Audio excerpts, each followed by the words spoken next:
Voici un épisode consacré à l'analyse et au décortiquage complet de l'électronique d'un de ces fameux compteurs communicants Linky pour comprendre à quoi on a vraiment affaire à la source et tenter d'éclaircir par ce biais quelques points qui, pour beaucoup d'entre nous, ont besoin de plus de transparence.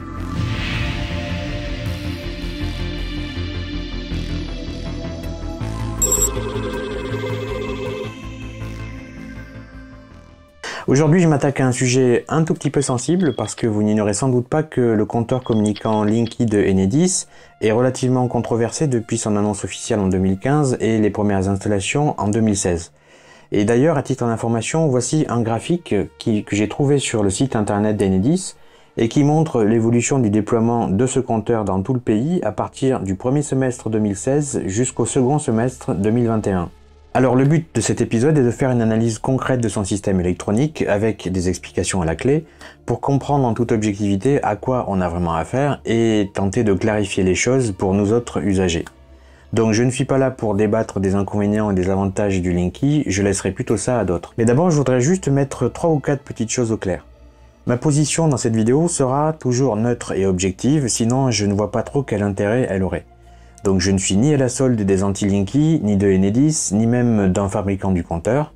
D'ailleurs, à vrai dire, je n'ai pas encore d'avis qui soit positif ou négatif sur le compteur parce que je n'ai pas encore fait les analyses et j'attends de les avoir terminées pour me prononcer. Ensuite, je précise que j'ai choisi de ne pas monétiser cette vidéo, donc je ne toucherai pas un seul centime sur les vues. Comme ça, on ne pourra pas m'accuser de me faire de l'argent sur le dos des uns et des autres par rapport à un sujet aussi polémique que celui du Linky. Si je fais cette vidéo, c'est parce que j'ai autant envie que vous de savoir à quoi j'ai vraiment affaire avec ce compteur, et je ne demande rien de particulier en retour, si ce n'est évidemment de la partager si vous la jugez intéressante et utile. Troisième point pour ceux qui tombent sur cette vidéo et qui ne connaissent absolument rien à cette chaîne YouTube, sachez qu'il est essentiellement question ici de microélectronique, de semi-conducteurs et d'électronique numérique, donc le Linky a parfaitement sa place dans mon labo pour l'étudier. Et enfin, dernier point, si vous posez la question, non, je n'ai pas arraché du mur le Linky qui était installé chez moi, je suis quand même pas aussi extrême. Il se trouve qu'une personne qui suit régulièrement cette chaîne et qui est restée totalement anonyme, je ne connais que son pseudo, m'a proposé de m'en fournir un pour les besoins. Alors, je ne sais pas comment il se l'est procuré, et d'ailleurs je lui ai même pas demandé parce que je m'en moque.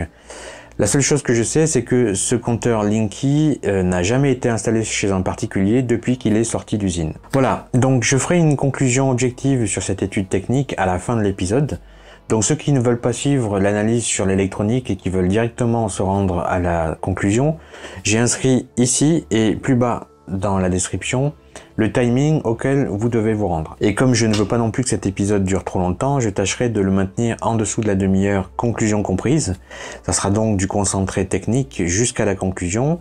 Vous êtes prévenus. Un détail important concernant la fabrication de ce compteur Linky. Ça n'est pas Enedis qui fabrique les 35 millions de compteurs à déployer sur le territoire, ce sont 6 fabricants industriels privés, Itron, Sagemcom, Landis+Gyr, Elster, Ziv et Cahors. Ils ont bien entendu l'obligation de respecter strictement le cahier des charges techniques élaboré par les ingénieurs d'Enedis, mais ils sont libres de faire leur propre design électronique et d'utiliser les composants de leur choix, ce qui leur permet de garder la propriété industrielle de leur appareil.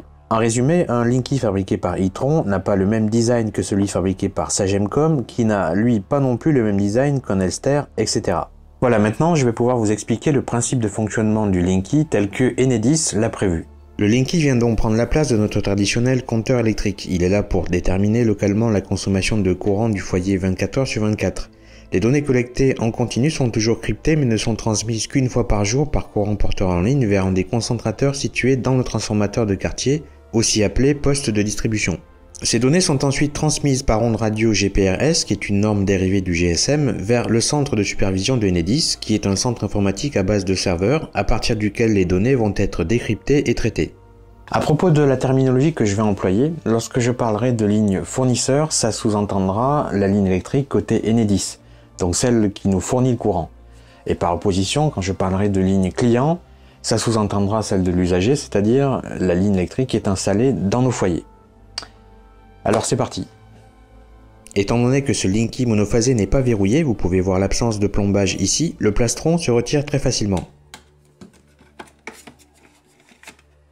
Sur la partie inférieure se trouve le couvre-borne et son verrou en plastique qu'il suffit de faire pivoter pour déverrouiller.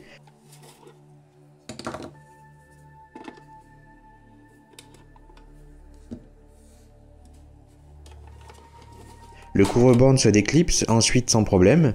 Il y a quelques inscriptions à l'intérieur, on va y revenir. Nous avons ici le bornier de puissance auquel vient se raccorder le réseau électrique fournisseur et client et un emplacement pour le fusible cylindrique ici. Le couvre-borne a la particularité d'avoir cette longue encoche qui vient s'insérer dans cet emplacement au fond duquel se trouve un micro-switch qui est là pour informer Enedis si le cache borne est retiré ou pas. Au dos du plastron se trouve la description des 4 éléments de raccordement. Ici pour la téléinformation client filaire et l'alimentation pour un émetteur radio ERL. Ici un asservissement pour commander des appareils électriques type ballon d'eau chaude par exemple. Ici phase neutre fournisseur et neutre phase client qu'on retrouve sur le bornier de puissance. Et pour finir, un bornier Euridis qui est une interface locale de paramétrage réservée à Enedis. Les 4 vis qui retiennent le panneau frontal sont retirées, je vais donc pouvoir l'extraire en déclipsant cette encoche. Le tout se retire aussi très facilement et nous révèle le circuit et tout le système électronique. Ceci est un petit conduit translucide qui permet de faire remonter à la surface du plastron la lumière émise par la diode électroluminescente qui se trouve ici. Maintenant que le circuit est exposé, on voit plus clairement à quoi ressemble le bornier. Ici le fusible, ici les 2 touches de défilement des données, la borne téléinfo client, la borne Euridis, l'afficheur LCD. On va bien entendu passer tout ça au crible avec le reste des composants. Mais pour me permettre d'aller plus loin, je dois d'abord retirer le bloc de son socle en plastique. Il n'y a rien de particulier derrière, et on constate que la face arrière du circuit imprimé est dénuée de tout composant, il n'y a que des pistes et des vias. En accéléré, je déploie les éléments de ce bloc pour avoir accès à tous les composants et pouvoir ainsi étudier la configuration électronique de sa circuiterie. Ce sont essentiellement des encoches qui retiennent les pièces les unes par rapport aux autres, le tout se démonte très facilement. Alors déjà on observe qu'il y a sur ce circuit une partie inférieure très analogique et une partie supérieure très numérique. Et ça fait sens puisque la haute tension et le courant alternatif fort sont présents à ce niveau avant d'être filtrés, redressés, atténués puis régulés pour alimenter les différents rails des tensions utilisées dans la partie numérique où se trouvent les circuits intégrés, processeurs, ADC, microcontrôleurs, etc. J'observe maintenant au microscope la tranche du circuit imprimé qui a une épaisseur nominale de 1,6 mm pour tenter d'en déduire le nombre de couches internes de cuivre dont elle est constituée. C'est plus à titre de curiosité qu'autre chose, mais il faut savoir que le nombre de couches sous le masque est révélateur de la complexité du système, notamment pour les circuits de petite taille. Dans le cas de ce circuit, j'opterai pour une construction multicouche à 6 couches. Les strates blanches ici sont les couches de stratifiés et pas les couches de cuivre, qui sont elles distribuées comme le montre plutôt ce schéma. Voici le switch qui sert à détecter que le cache-borne plombé a été retiré, ce qui avertirait Enedis d'une potentielle tentative de fraude.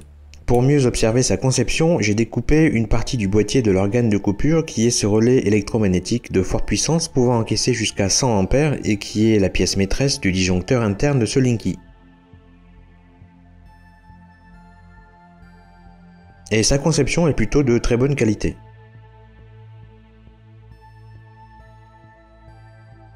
Cette partie argentée est le shunt de mesure, qui est une résistance calibrée de très faible valeur et donc de très faible impédance et qui va servir à mesurer le courant qui la traverse. Pour ça, il suffira de mesurer la tension à ces bornes et d'utiliser la loi d'Ohm pour en déduire le courant. Et justement, le circuit intégré en charge de calculer cette fonction est ici, juste à proximité. Il s'agit d'un microchip MCP3911 en boîtier SSOP que vous voyez là en gros plan, et qui inclut aussi une interface SPI pour communiquer directement avec le processeur central et lui transmettre ses données, notamment le calcul des puissances actives, réactives et apparentes avec une importante précision. Et vous constatez que les 2 pistes différentielles ici, au centre, sont tracées depuis les bornes du shunt que l'on voit en très gros plan. Ce composant rouge est une varistance qui protège contre les surtensions et à côté se trouve un condensateur polypropylène suppresseur d'interférence. L'ensemble des composants que vous voyez là est responsable de la couche PHY du CPL avec en son cœur ce circuit d'entrée analogique CPL Texas Instruments AFE030 en boîtier QFN 48 broches qui possède à lui tout seul toute la panoplie des fonctionnalités nécessaires. Pour résumer sa tâche en quelques mots, il s'agit d'assurer les opérations analogiques, entre autres la transmission et la réception des signaux envoyés par le microcontrôleur externe. Et autour de cette AFE030, vous pouvez voir pas mal de diodes de puissance et de composants passifs, notamment des inductances et aussi ce petit transfo en haut à droite qui lui sert d'interface avec le 230 volts. Et justement, puisqu'on parle du microcontrôleur externe, le voici, c'est encore un composant Texas Instruments, un TMS 320F en boîtier LQFP de 48 broches, avec son quartz ici en gros plan, cadencé à 120 MHz.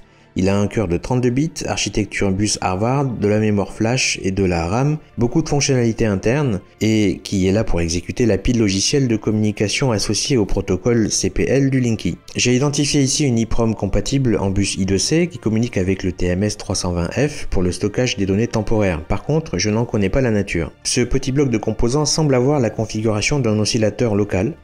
Voici en gros plan la diode électroluminescente qui clignote avec une fréquence fonction de la puissance consommée, et ce boîtier SN74HC00 contient 4 portes NAND indépendantes à 2 entrées, dont la proximité au processeur principal n'est sans doute pas anodine.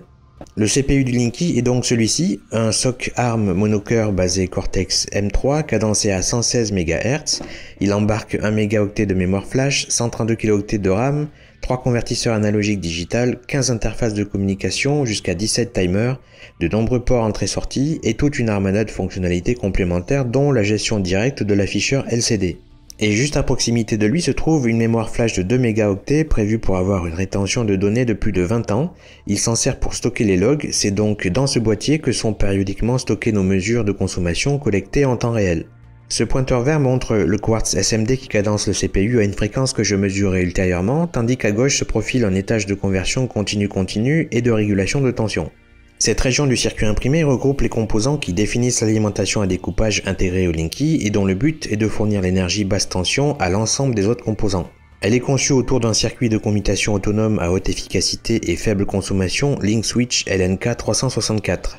À lui tout seul, il dispose de pas mal de caractéristiques, notamment un transistor MOSFET haute tension, un oscillateur, un contrôleur de commutation simple, une source de courant commutée à haute tension, un variateur de fréquence, un limiteur de courant multicycle, un rupteur de circuit en cas de surchauffe, etc. Le choix de ce composant est donc plutôt judicieux pour ce type de compteur. On trouve bien entendu autour de cette puce le schéma classique d'une alim à découpage avec entre autres varistance, résistance de précision, inductance, transformateur, diode et transistor de puissance, condensateur électrochimique, etc. Je n'ai pas cherché à mesurer avec précision l'efficacité de cette alimentation car les puissances en jeu sont relativement faibles, elles sont que de quelques watts, mais il semblerait que l'on se situe autour de 70% de rendement.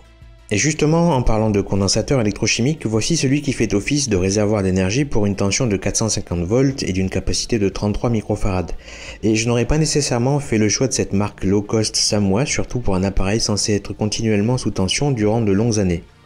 Même chose pour celui-ci qui est utilisé pour le filtrage, il est de marque Jamicon, parmi les moins chers du marché, donc la raison de ce choix me semble plutôt économique.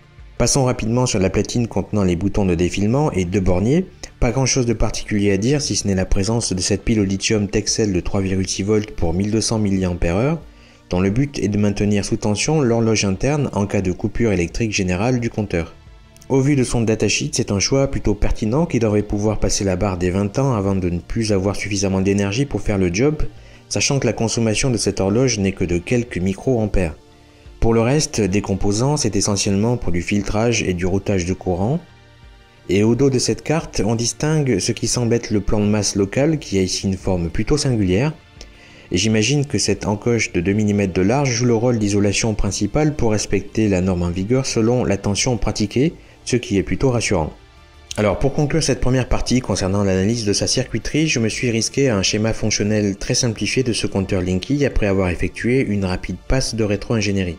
Bien entendu, il reflète le principe de fonctionnement par rapport au compteur en ma possession, mais qui, encore une fois, est basé sur un cahier des charges imposé par Enedis. J'ai ajouté quelques notes en surimpression pour plus de compréhension. Voilà, on va maintenant se mettre en configuration de test.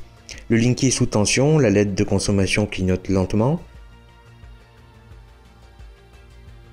Au niveau du câblage, j'ai relié les bornes phase et neutre côté fournisseur à l'arrivée du courant dans mon labo puisque c'est comme ça que s'installe le compteur. Les bornes phase prime et neutre prime côté client sont-elles reliées à une charge qui, en l'occurrence pour les besoins du test, est ce chauffage mobile de 2000 watts max à puissance graduelle. Je vais utiliser ma pince ampérimétrique pour mesurer la consommation. Le câble de phase est entre ces mâchoires, aucune charge n'est encore utilisée donc la puissance apparente est nulle, mais la pince indique une valeur entre 100 et 200 mA. Sauf que ça n'est pas vraiment révélateur car elle ne sait pas mesurer des courants inférieurs à 100 mA. Dans un instant, je referai la manip en utilisant cette fois une sonde de courant et on sera fixé.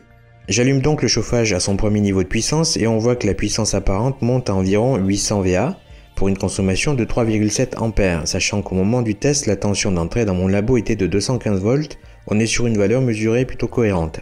Deuxième niveau de puissance du chauffage, une puissance apparente qui grimpe à 910 VA pour 4,2 A. Troisième niveau de puissance, cette fois la charge consomme à pratiquement 8 A et la puissance apparente se stabilisera autour de 1680 VA. Alors je refais maintenant le test en utilisant cette fois une sonde de courant branchée sur mon oscilloscope, la voici, ce qui nous permettra d'avoir des valeurs plus précises et plus visuelles.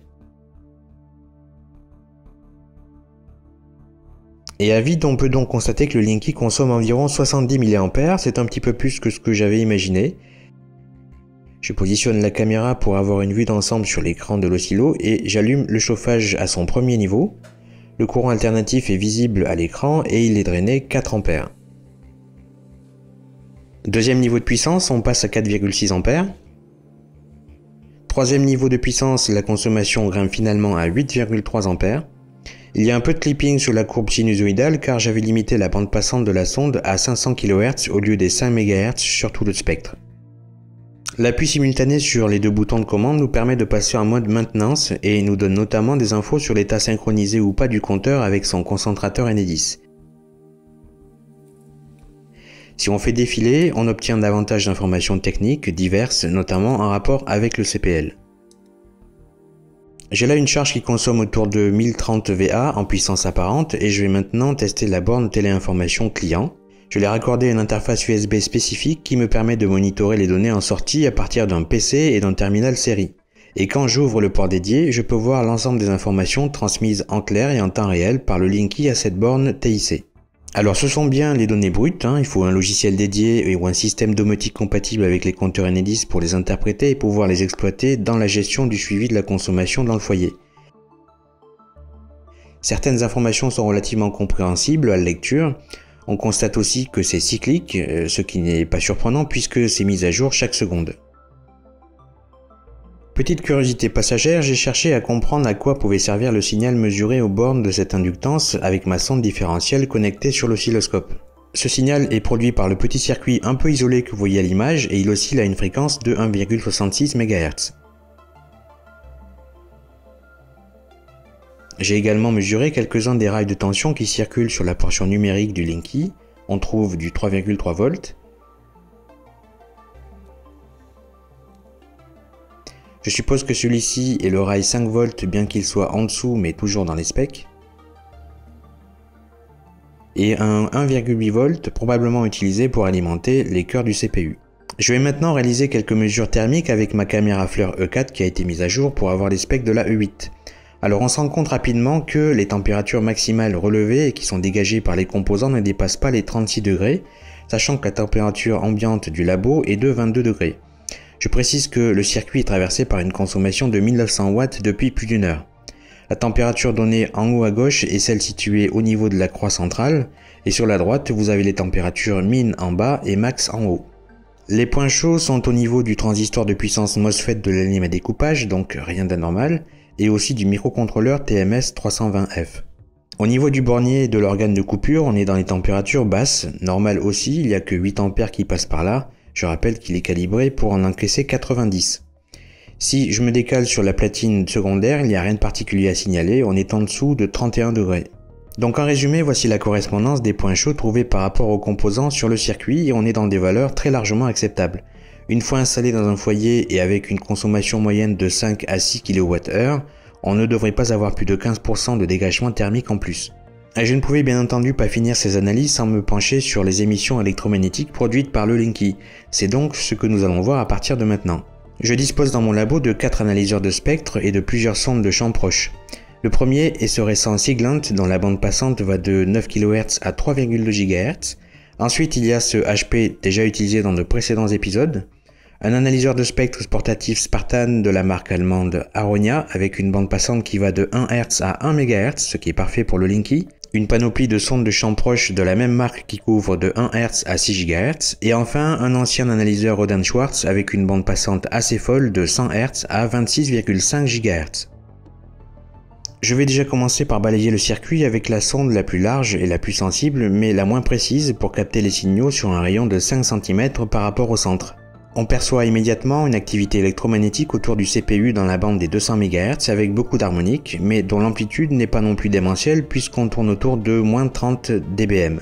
Ça diminue un petit peu quand je passe au-dessus du microcontrôleur et du circuit CPL. Alors juste pour info, le pic que l'on voit de façon périodique ici à 2,4 GHz n'est pas émis par le Linky mais par mon routeur Wi-Fi qui est pourtant à 4 mètres de distance, mais bien entendu la sonde le capte.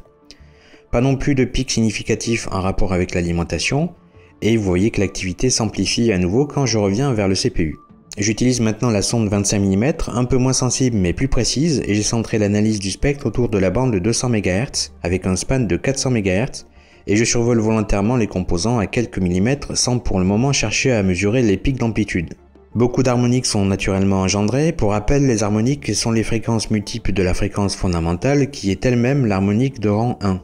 Je me sers maintenant d'une sonde encore plus précise pour mesurer la fréquence des deux principaux circuits intégrés cadencés par leur quartz, et on retrouve sans problème les 116 MHz du CPU avec la fondamentale qui ressort autour de moins 50 dBm. Et je me déplace ensuite vers le microcontrôleur TMS320F pour repérer à son tour sa fréquence de cadence qui ressort bien à 120 MHz sur le marqueur numéro 1. Maintenant on va s'intéresser au courant porteur en ligne du Linky. Pour rappel, la technologie CPL consiste à utiliser le réseau électrique pour propager les signaux par conduction dans les câbles électriques. Pour ça, on couple un signal haute fréquence au signal 50 Hz du réseau afin de le propager sur l'installation électrique et être reçu par tous les récepteurs CPL connectés à ce même réseau. Et bien que ça ne soit pas un réseau radioélectrique, il persiste toujours dans les câbles des ondes rayonnées non intentionnelles dues à la modulation du courant. Mais ces débordements sont réglementés de façon à ne pas perturber outre mesure leur environnement électromagnétique. Le Linky en ma possession date de 2016, il exploite le CPL G1. Depuis 2017, les Linky utilisent le CPL G3. Pour ceux que ça intéresse, voici un tableau qui résume les caractéristiques techniques de ces deux normes, mais vous trouverez aussi facilement des tas d'informations techniques sur internet. Il faut savoir que dès qu'un Linky est mis sous tension, il cherche immédiatement à contacter son concentrateur par CPL pour y être appairé et synchronisé afin de pouvoir ensuite faire son travail. Et ça se traduit par l'émission de petits signaux cycliques que l'on peut entendre par démodulation avec un simple récepteur radio en grandes ondes, et voici ce que ça donne.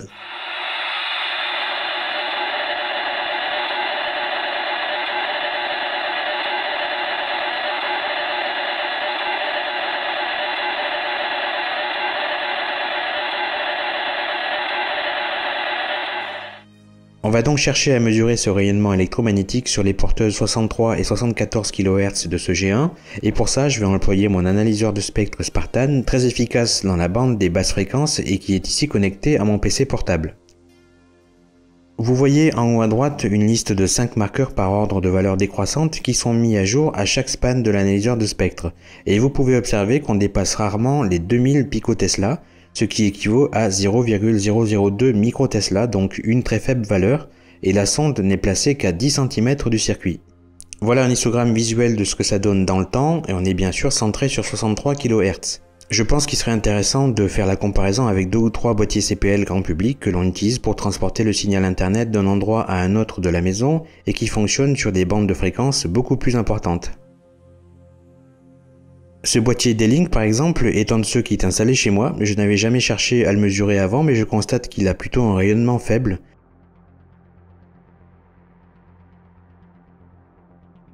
La liste des marqueurs fait apparaître des amplitudes variant de moins 40 à moins 60 dBm. Autre boîtier CPL de marque Netgear cette fois, activité électromagnétique bien visible. Les amplitudes mesurées sont globalement un peu plus élevées tout en restant convenables. Un dernier test avec ce boîtier Devolo, qui est incontestablement le plus rayonnant des trois.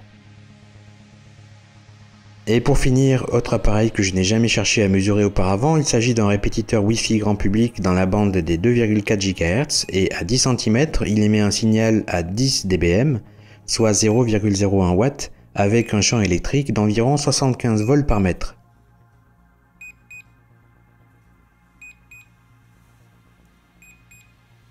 Et là, vous voyez les valeurs à 1,50 m environ. Bon voilà, je pense avoir fait suffisamment le tour de la question technologique de ce compteur. Alors comme vous avez pu le voir, j'ai analysé sa circuiterie, j'ai identifié l'essentiel de ses composants, j'en ai déduit un schéma fonctionnel et j'ai aussi fait des mesures électriques, électroniques, électromagnétiques et même thermiques alors qu'il supportait une charge d'environ 2000 watts. Et je ne l'ai pas montré dans la vidéo pour ne pas la rendre encore plus longue, mais j'ai également fait des analyses complémentaires sur la décomposition du signal transporté par le courant porteur en ligne. Bref, voici en vrac tout ce que je peux dire de façon factuelle basée sur mes résultats. Il remplit le rôle d'un compteur électrique muni d'un disjoncteur mais qui ne prend pas en compte la fonction AGCP, appareil général de coupure principale, dont il ne remplace pas le disjoncteur différentiel. Il mesure précisément la quantité de courant consommé qui passe par lui, il la stocke dans sa mémoire et la communique une fois par jour entre minuit et 6 h du matin à un concentrateur Enedis distant via le courant porteur en ligne. Par contre, je constate que la position du champ de mesure est en amont du circuit, donc techniquement, ça voudrait dire que le calcul de la consommation globale inclut la consommation propre du Linky. C'est donc à confirmer. Il reçoit des commandes ou requêtes distantes via le courant porteur en ligne et renvoie en retour les résultats. Il est donc communicant dans les deux sens, et c'est aussi par ce bien-là que son firmware est mis à jour pour faire évoluer son logiciel. Il n'est programmable que par CPL ou localement avec un appareil mobile spécifique propriété d'Enedis. Il est en mesure d'avertir immédiatement Enedis en cas de coupure de courant ou de tentative d'ouverture du cache-borne plombé pour éviter d'éventuelles fraudes. Il n'y a que la ligne fournisseur qui est utilisée pour transporter les données numériques cryptées, aucun signal n'est transporté volontairement à travers la ligne client. Par contre, ce signal rayonne partiellement son énergie dans les câbles électriques du foyer, mais la puissance d'un signal diminuant avec le carré de la distance, il se perd dans le bruit inférieur à moins 70 dBm, à moins d'1 mètre du Linky. Il est par exemple impossible à mesurer à 80 cm du boîtier. Un Linky peut aussi être collectant et servir de répéteur pour amplifier et relayer des Linky voisins situés un peu trop loin du concentrateur. En revanche, ce que je n'ai pas pu mesurer, c'est la fréquence du trafic entre le Linky et son concentrateur puisqu'il n'était pas synchronisé, donc je ne me prononcerai pas là-dessus. La seule hypothèse que je peux émettre, c'est que ce trafic ne doit pas être négligeable dans la mesure où il y a nécessité de surveiller ce réseau en grappe de tous les Linky. Techniquement, il me paraît évident qu'ils sont tous consultés plusieurs fois par minute, et si c'est le cas, ça doit engendrer quand même beaucoup de trafic sur CPL. Voilà pour un résumé, et comme vous l'avez aussi constaté, je n'ai trouvé ni caméra, ni micro caché, ni même composant qui serait susceptible d'exploser ou de prendre feu si jamais il était trop sollicité. Et d'ailleurs, à propos d'incendie, je vous recommande le rapport d'un laboratoire indépendant à propos des incendies d'origine électrique. Le lien sera dans la description. Il y a un petit passage sur le Linky qui est plutôt assez intéressant. Bref, je trouve que pour un appareil qui utilise le courant porteur en ligne, il est globalement pas si polluant que ça et il respecte assez largement les spécifications qui répondent aux normes en vigueur. Et d'ailleurs, je vous ai montré la comparaison avec 3 autres boîtiers CPL grand public et finalement le compteur Linky qui est en ma possession est le moins rayonnant des 4. Alors bien sûr, vous pourrez me rétorquer que n'étant pas synchronisé avec un concentrateur Enedis, il ne pouvait pas générer un trafic équivalent à celui d'un compteur Linky qui est déjà installé et synchronisé. Sauf que voilà, j'ai fait avec ce que j'avais, et si Enedis veut bien me faire parvenir un Linky synchronisable avec un modem et un certain nombre de scripts de leur cru, je serai tout à fait preneur. Et je terminerai ma conclusion en exprimant cependant une inquiétude sur un sujet éthique que je souhaiterais évoquer. Pour moi, ce n'est pas le compteur en tant que tel qui me pose fondamentalement problème, c'est plutôt de savoir ce qu'Enedis va vraiment faire de l'ensemble de la masse de données qu'il collecte avec, et qui représente finalement une mesure plutôt exacte des mouvements électriques qui viennent de chez nous. Il faut quand même savoir que chaque jour, le Linky collecte une courbe de charge de plusieurs milliers de points de mesure. Et mathématiquement, ça devient très intéressant, surtout quand c'est cyclique. Avec de bons algorithmes d'intelligence artificielle derrière, on est capable d'en déduire pas mal de choses intéressantes, et je sais de quoi je parle. Enedis nous assure que nos données personnelles nous appartiennent et qu'ils ne peuvent pas les vendre. Ok, soit, je pense que là-dessus, on peut tout à fait les croire. Mais ce n'est pas nécessairement ces données-là qui pourraient être amenées à vendre, mais plutôt l'intelligence statistique produite à partir de ces données. Regardez Facebook, ils ne vendent pas les informations que l'on poste sur nos pages, eux ils vendent l'intelligence qu'ils sont capables de générer à partir de toutes ces données. Même chose pour Google, Amazon ou Microsoft, et d'ailleurs c'est un peu le propre du Big Data. Donc je m'interroge et je me demande si le Linky ne va pas finalement être l'occasion pour Enedis de rentrer à leur tour dans la cour des grands du Big Data, Alors je suis pas en train de dire que c'est ce qui risque d'arriver, mais à mon humble avis, je pense que c'est plutôt ça qui est à craindre que les émissions électromagnétiques de leur boîtier vert fluo. Et bien voilà, n'hésitez pas à partager cette vidéo si vous l'avez appréciée. En tout cas, j'espère qu'elle aura contribué à mieux éclairer la lanterne de certains d'entre vous. À bientôt!